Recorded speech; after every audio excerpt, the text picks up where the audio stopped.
given two strings, s and t, write a function to determine if t is an anagram of s. S and t.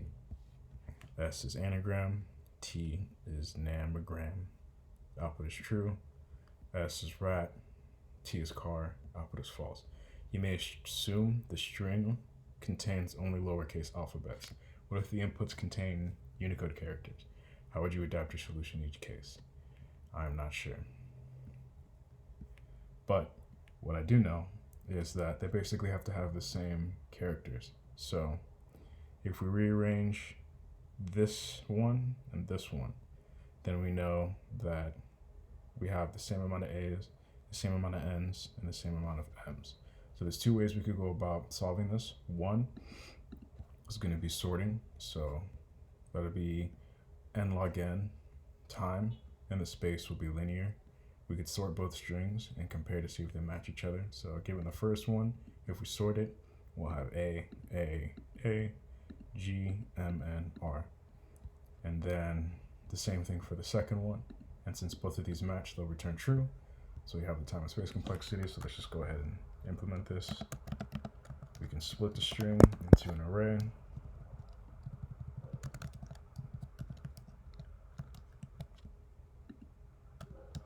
Then sort it, and then join it back into a string, and then the same thing for t.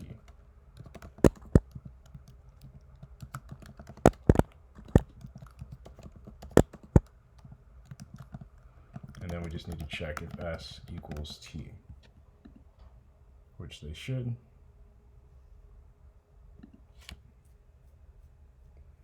And then we pass 25%. 28%, not too bad. Now, the second approach, something we can also pay attention to, is the fact that not only do they have to match, they also have to contain the same amount of count. So we have 3 A's in our first one, we have 3 A's in our second one. We have 1 G for both, we have 1 M for both, and 1 N for both. So as far as our time complexity, can we do better? And I think that we can.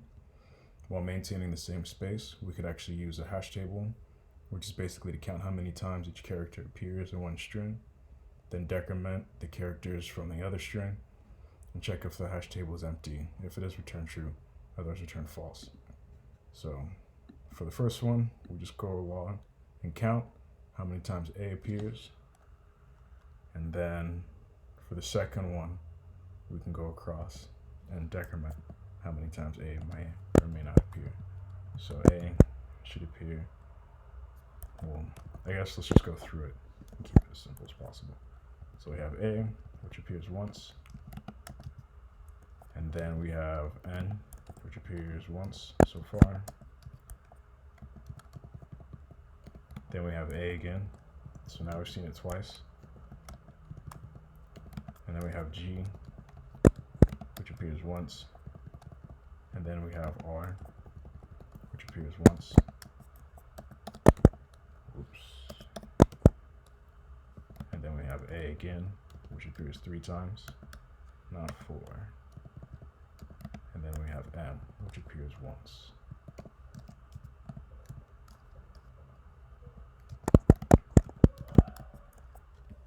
Makes sense. So now, if we go through an anagram,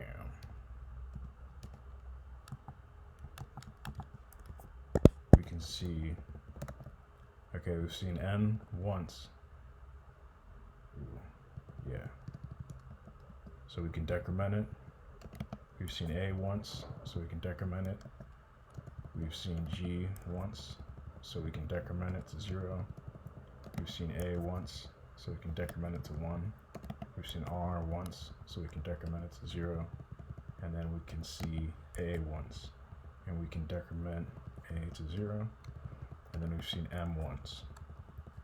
Now we can decrement that to 0. So the time complexity and space complexity will be O of n, even though we'll do a pass over the first string and then another pass over the second string. Ultimately, the time complexity will be O linear, because no matter how big our data gets, we're almost doing,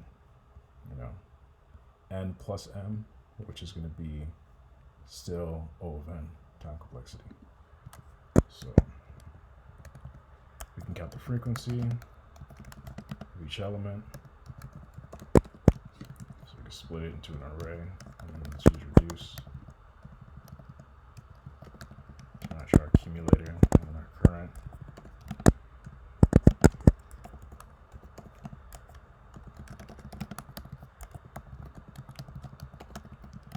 Current will be basis of current. And this will just count how many times they appear. And then we can grab the char in T and check if our frequency table has an element, then we'll decrement it. And now all we have to do is grab the,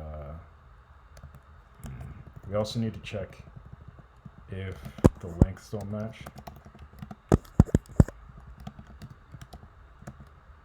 Then there's no point in doing anything, we just return false. Otherwise, we can grab the duplicate count, which would be the values of our frequency table, and we'll reduce that.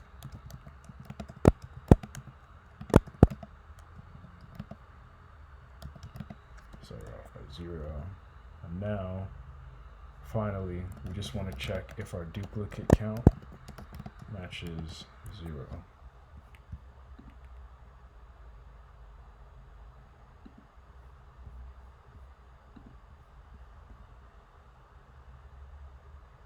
Very cool. So now we have faster runtime, and then the memory is less, but I don't know, it's kind of arbitrary.